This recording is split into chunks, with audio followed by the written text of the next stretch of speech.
Assalamualaikum warahmatullahi taala wabarakatuh. Since parang manat pakatulog ko kung guest, tingkod ano ko siya? Wala.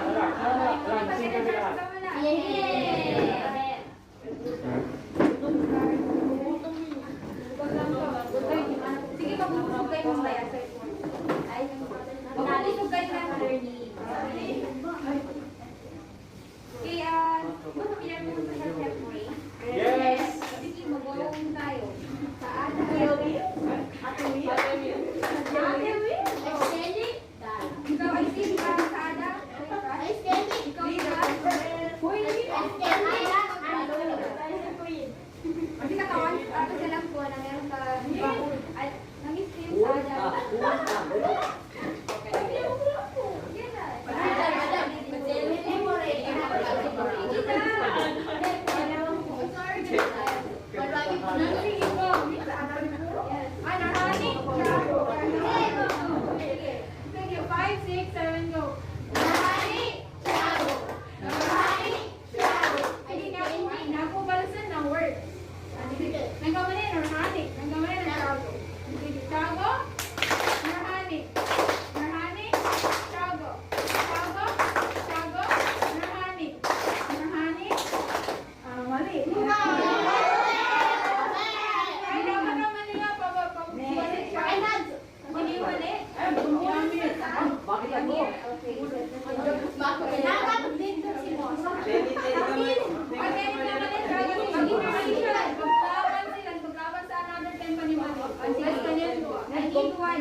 Norhanie, nasa baba ba? Sige, 5, 6, 7, go. Norhanie? Sakali ko, meto po din yung gusto ko. Pwede ko gawin. 5, 6, 7, go. Norhanie? Tiago. Tiago. Norhanie. Norhanie.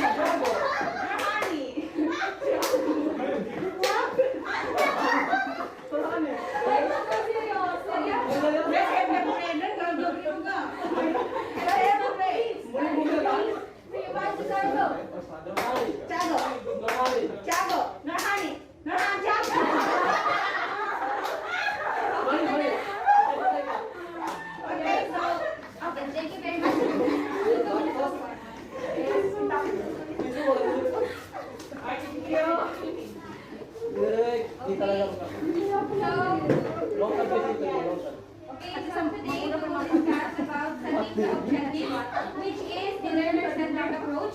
So if you remember, it is a continuation of report of Miss Ayub, yung sa teacher-centered approach. Right? So Miss Minipinyers. So Miss Manglamas, please stand up and explain to us what is teacher-centered approach. It is teacher-centered approach is an approach focuses on the teacher.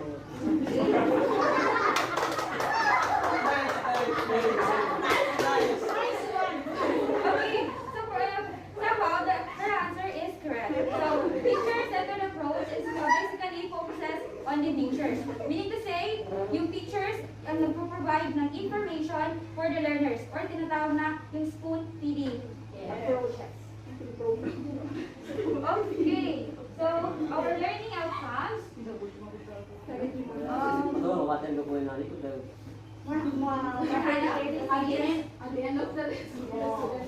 outcomes. At the end of this lesson, the students can A. Differentiate a teacher-directed approach and learners-directed approach in teaching art.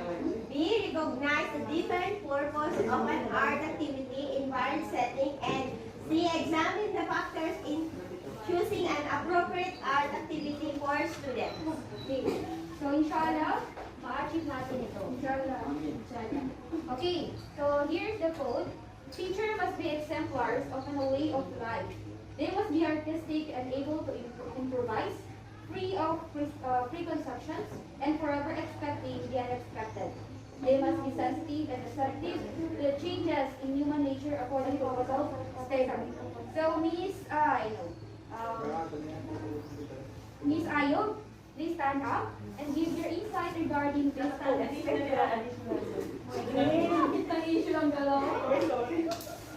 There must be exam.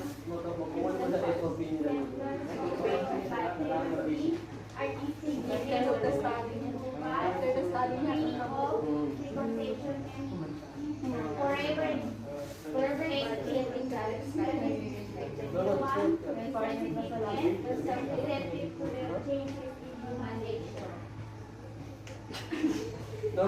Support. Okay, give your insight. There is no mistake about her. Yes. Pass. Adam has been yes. Pinasa mo kay Adam. Again, Adam, there's no mistake in ideas or opinions. Sinuport lang. Teachers must be exemplars of way of life. They must be artistic and able to improvise, free of perceptional and forever accepting unexpected. They must be sensitive and change in human nature. Okay, so yung teacher daw is meron silang role sa students to change their lives. Ayun lang po. Parang na-observe ko, parang short masyadong answer niya, pero that's good. That's direct. So, the definition here, or parang yung pagkakaintindi ko dito sa sinabi ni Rudolph Steiner, so kailangan daw yung teacher is a good example. Or should I say, a good model. Yes, yeah. Okay? It's not just only in art subject, but in all subjects. Aside from that, they must be artistic in order to teach arts education or art subject very well. And they also improvise, meaning to say they can able to do such a thing or to solve problems. And also, they are free of preconception, meaning to say they are open, they are understandable. They are free from feedbacks and they are free from comments. Aside from that, they are expecting the unexpected. So sa teachers, kailangan natin i-expect yung mga unexpected regarding sa learning style ng mga estudyante natin, inshallah. And also kung yung mga situation, kasi that is one of our role as a teacher is yung paano ba natin ma-handle yung mga unexpected issue sa mga bata. Right? Kasi may mga issue ba sa mga parents nila. So kailangan natin is general tayo, di ba? So kailangan in all aspect talaga na ma-handle natin yung mga issues or challenges na maharap natin in handling the learners. Aside from that is we must be sensitive. By the means of sensitive, kailangan hindi tayo manhid. Kailangan is what I mean is malakas yung pakiramdam namin ng mga bata. Pwede sabihin na yung mga problema nila, so kailangan is alam natin yun. Hindi tayo bulag-bulagan. Kasi kung gano'n siya. So, kailangan is alam natin yung mga ating learners. And also, receptive to the changes in yung mga teachers. So, kailangan is alam natin kung yung mga pagbabago. Okay. Gets? Yes, ma'am. Yes, ma'am. Yes, Ma'am Tiago. Okay. Yeah.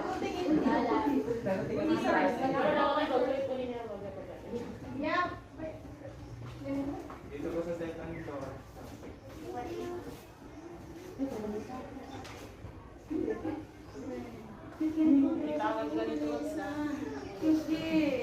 Okay, let's go back. So, in learner-centered approach, the teacher acts are facilitator and involves a more spontaneous teaching or open-ended activity that gives more opportunities for students to lead exploration and self-exploration and decision-making. Meaning to say, ang teacher dito, ang role natin is being a facilitator. Yes. We are also one who is do her job or his job in order to develop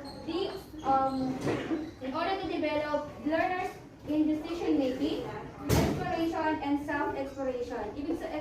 Self-expression. Meaning to say, kailangan magbigay tayo ng mga activities or open-ended activities like questions, in order for them to explore. Hindi lang sila na natututo sa mga maliit na bagay, kundi is na-explore natin sila, which is related din naman dun sa topic na ating i-discuss sa kanila. Yes? Yes, ma'am. A learner-centered approach is also ideal for teaching children with special needs who have different levels of skills, needs, interests, and responses, especially when teaching in a mixed-level classroom. So, familiar naman tayo sa exclusive education or classroom, right? Yes. So, dito sa art subject is we can also handle mixed level of students, right? So, ideal din siya. Bakit siya nasabi ideal sa mga special needs? Kasi di ba yung mga special needs, usually they are good in arts, right? And sports, right? So, parang ang ginawin dito is ma-motivate yung mga bata, yung mga normal ones na ma-inspire dun sa situation ng mga special needs. Kasi mga special needs, di ba mahilig sila mag-drawing, painting? So, through their collaboration and interactive learning is ma-inspire yung mga normal ones na matuto despite of the challenges that the special needs have been encountered. So in setting objectives for learner-centered approach, Ms. Vanessa, please read. In setting objectives for learner-centered approach, teachers should focus on developing the child's creativity and self-expression through choice-based theme and features. In tab, whereas most connect with students' lives and interests to be effective. So topics for team can come from students, your current events, classrooms, studies, or can emerge divergent of students' work. So in setting objectives, it is the means of setting an activity. Remember, setting objectives is setting of activities. So dito, kailangan daw yung teacher is mag-focus siya on developing the child's creativity and self-expression through choice-based team. So pag sinabing choice-based team, ito yung bata mismo, yung pipili ng kanilang gustong arts. Halimbawa, drawing, or painting, at saka yung ano yung gusto nilang i-drawing. So yun yung choice best. So kasi kapag ni-develop yung ganong bagay is mapipili ng bata na they have the freedom to choose what they want and what they want to do. And this is also referred to the tab which is the teaching art behavior. So we will discuss it later, mamaya. And then, in addition to that is kapag yung bata ay na-base ka doon sa ginagawa nilang activity is doon sa, kumbaga connected doon sa interest nila, yung sa mga bagay na gusto nila is, yung artwork nila becomes more effective. Kasi nga yung interest nila mismo, kumbaga yung gusto nila mismo, yung binigay mo sa kanila, binigay mo sila ng kalayaan doon na pumili. Okay? Yes.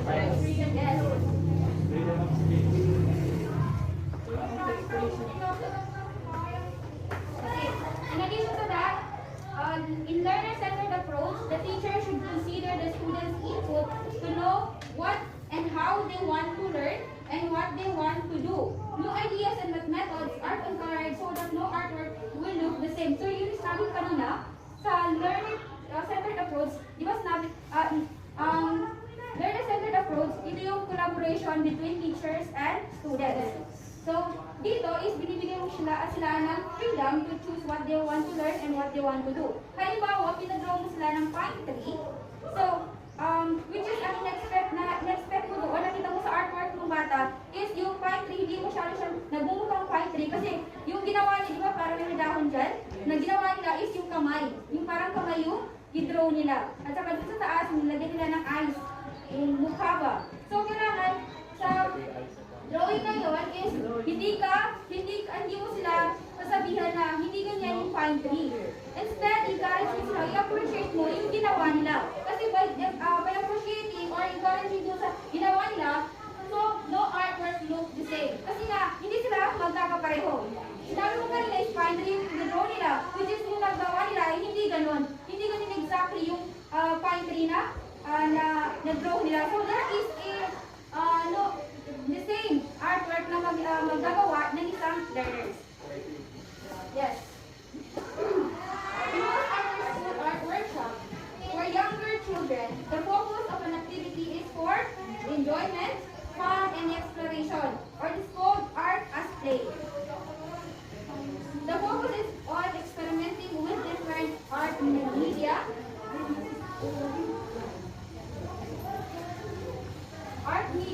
and themes and settings. So, Yanimat, please stand up. And give your insight regarding on this statement. Coming from, if you cannot see it,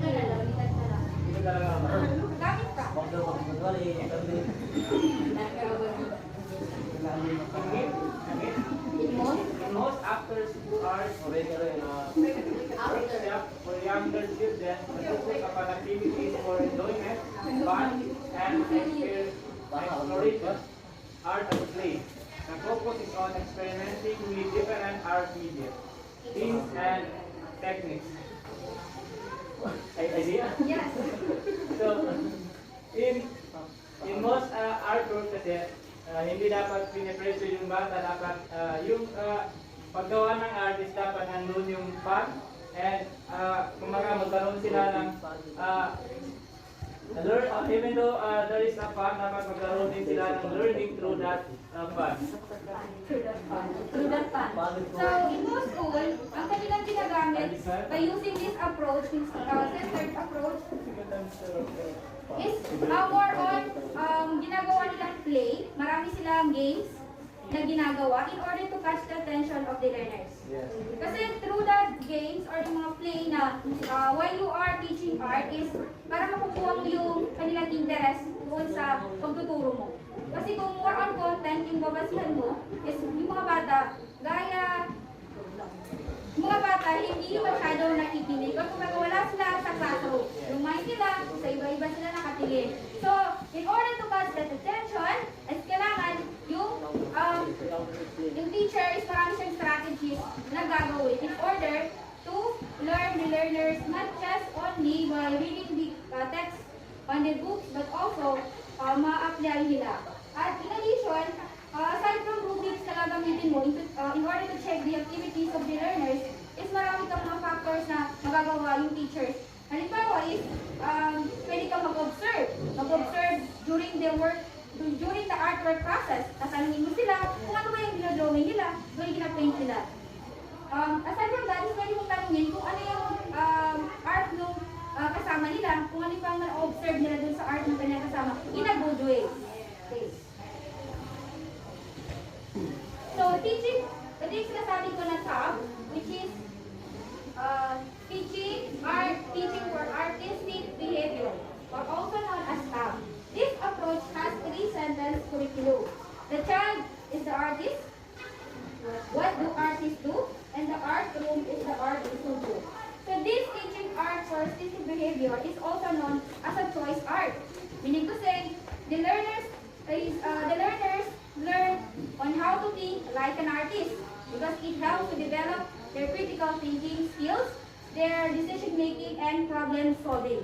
So tinawag siyang choice of art kasi nga yung learners they are allowed to choose what they want to learn and what they want to do or yung studios na gusto nila gamitin. So studios dito na tinatawag ay yung painting, drawing, and sculpture and yung mga collage. Yan yung mga studios or teams na tinatawag dito. Ay ginamit dito. So, dito is na-allow mo yung mga learners na pumili kung ano yung mga gusto nila. At saka yung role ng teacher dito is being a coach. Sila yung magiging coach na kung saan ba yung coach is sila yung mag-guide lang dun sa bata. So, bakit mo ito ginawa? Ano yung purpose nito? Ano yung ginadraw mo dito? Ano yung ibig sabihin? Yun yung mga purpose na gagawin ng coach, either individual activity or group activity. Are you with me, class? Yes, ma'am. So remember these three? Kasi meron tayong gagawin mamaya. So, another approach here is the Radio Emilia. Muhaira, please read. The Radio Emilia.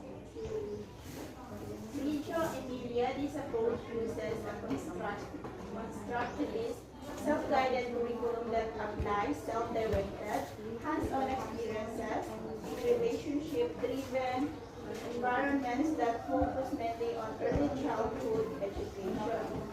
Most 29 students can develop all senses through artistic exploration and experimentation. Thank you. So dito naman sa approach ni Radio Emilia is yung mga bata is more on hands-on experiment sila. So yung learnings nila is more on application. And then, dito, ang teacher ay magiging co-collaboration ng mga bata. Ibig sabihin, hindi lang sila instruction na nagbibigay or nag-facilitator, kundi sasali mismo sila doon sa artwork or activity ng bata. Right? And yung differences nila, that is, hindi lang sila instructor, kundi sasali mismo na sila doon sa activity ng bata. So, dito is parang yung bata is ginamotivate natin sila in order to learn on how their own decision in learning. So, it also encourages kung paano ba sila matututo na mismo ma-develop yung sarili nila, yung mga skills na meron sila. Okay, understand? Yes, Hindi pa kayo to? Hindi, ma'am. Natututo. Okay na. May data lang ako. Pagkain niya. Go. Sige, Rodolph Steiner. Also known as Waldorf Education. Norhanie, please read. Rudolf Steiner, also known as Waldorf Education. This places the greatest importance on giving children what is appropriate for their age with artistic love and loving hearts. Steiner 1922. Teachers cater learners' imagination and creativity not only in art but as a holistic approach to teaching other subjects. So, sorry, kay Rudolph Steiner, o mas kilala sa tawag na Waldorf Education, dito is, ang approaches na ito is yung mga activities or learning activities na ginagawa ng mga bata is base doon sa level ng kanilang stages of development, learning stages of development. Ibig sabihin, kung ano yung mga learning style, grade level, so doon lang naangkop yung mga activities na meron sila. So, pang grade 1 is pang grade 1 lang yung activity na meron sila. So, dito, yung, di ba yung pag art teachers ka, so kailangan is mag-boost mo yung imagination and creativity ng bata. But this approaches, hindi lang doon siya na nag-e-end, kundi holistic approaches to teaching other subjects. So, ibig sabihin, yung development na gusto mong ma-develop sa mga bata, which is imagination and creativity, hindi lang daw dito magagamit sa art subject, but in other subjects, which is science, math, and etc. Yes? So, let's move on. Okay, by moving on, gusto ko malaman, okay, magbibilang tayo. Parang antok na kayo eh. Sige, Kiara, stand up. Give me a number. 15 ba? 4.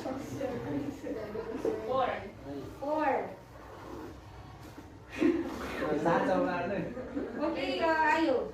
1, 2, 3, 4. Differentiate yung tatlong approaches, yung tab, Kirija, at saka yung Pero.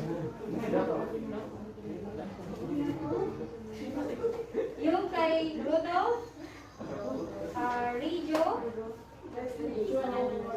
ay hindi natin pabangin yung pangalan, the owner will be already. And yung teaching, yung tab. If you really listen to my presentation,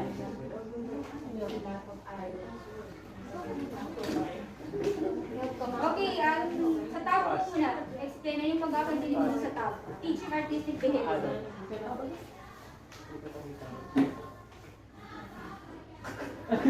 Okay, Adam? Buhay na sa klase. Hindi ka mag-review ka. Look, give your insight about tab. There's no, hindi ko siya titingnan. What is your idea dun sa tab? Yung pagkakaintindi mo dun sa tab. Based sa... Yung teacher is sasali siya doon sa activities ng mga students. Na natatandaan ko doon. Okay, so based on the answer, let's talk about dun sa last. Rodo, Yung guide lang yung teacher. Tapos hindi siya sasali sa activities pero mag-guide siya. okay, so that's correct. So number, Adam, give me number. 7. Vanessa. What is the approaches about Radio Emilia?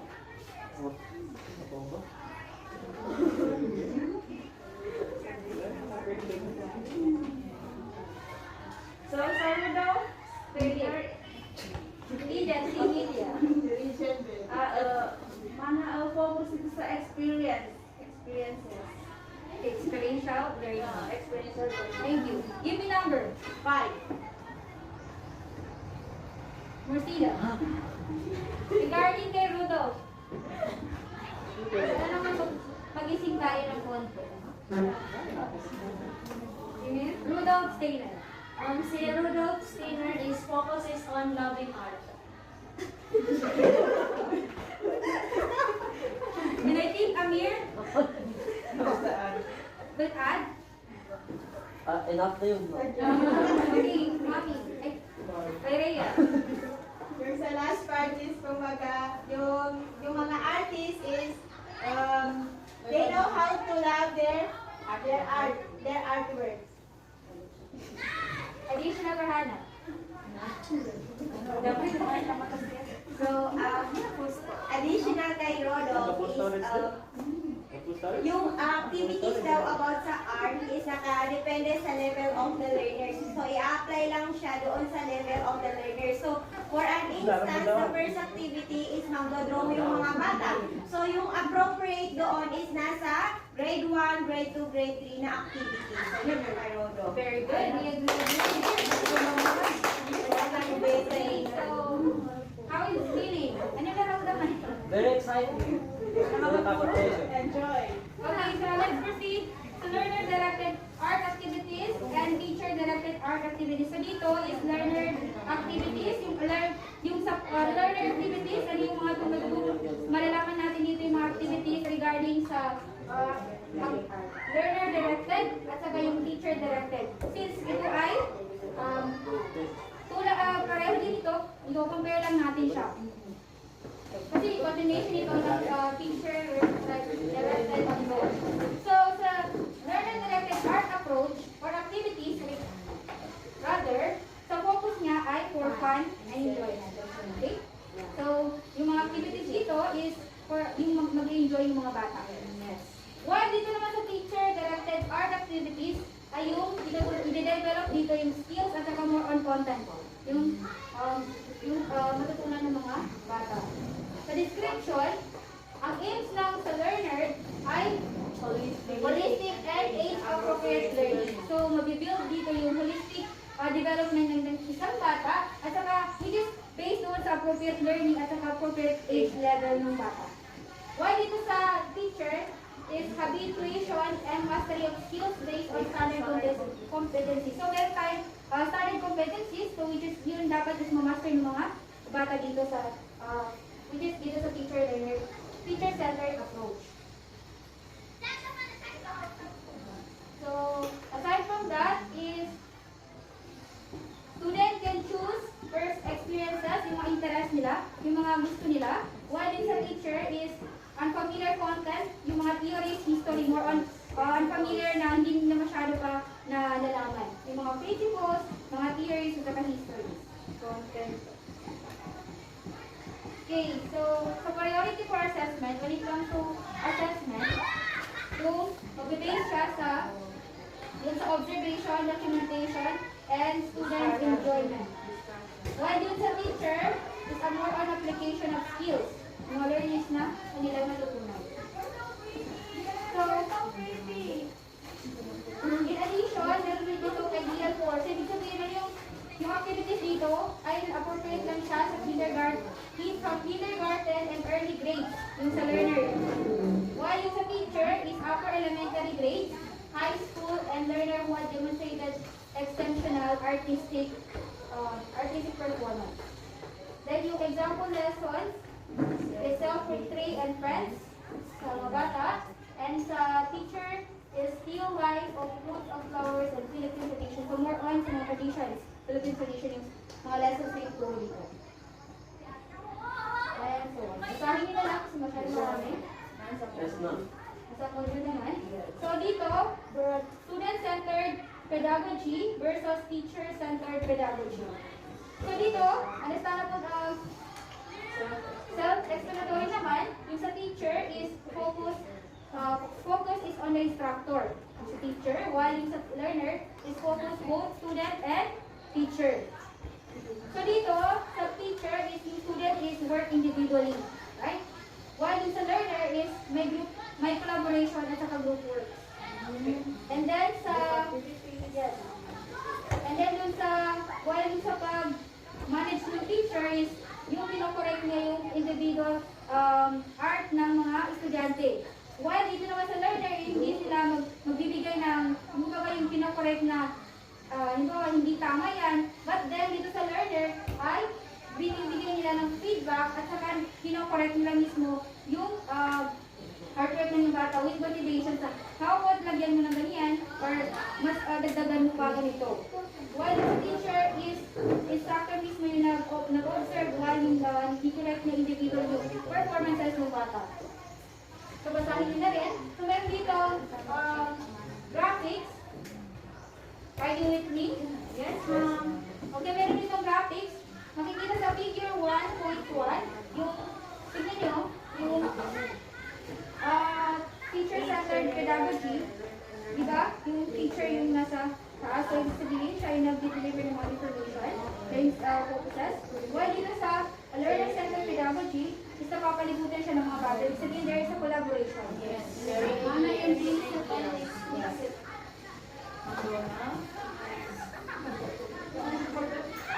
okay. At an early age, it should be embedded in children's mindset that art is used mainly to express oneself to the world. They should learn that art is something personal no matter how it is represented and therefore can be subjective. So kailangan yun sa mga bata is import natin sa kanila, sa mindset nila, na art is part of our personal development. While we art can deliver or express our emotions and feelings toward doing an art. Are you with me? Yes. Okay, so when we talk sample objective based on the DepEd curriculum standard, demonstrating balance between teacher-directed approach and learner-directed approach. So meron dito topic sa human body in motion. So dito, yung consider natin yung proper composition, yung grade level ng isang bata.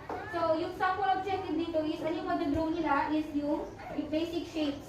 Mga basic shapes na mag-draw nila yung circle for the head, trapezoid for the torso, and rounded rectangles for the arms and legs. Ito yung picture.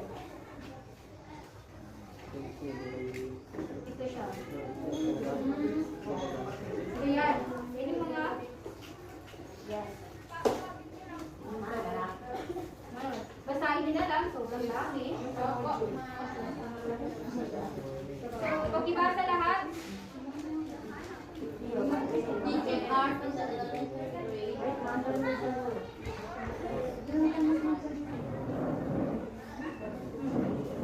teaching art in the elementary grade is essential for holistic development. Determining the learning objectives of art in the early grade should be more focused on developing character and enjoyment in the process rather than honing fine motor skills or learning about history.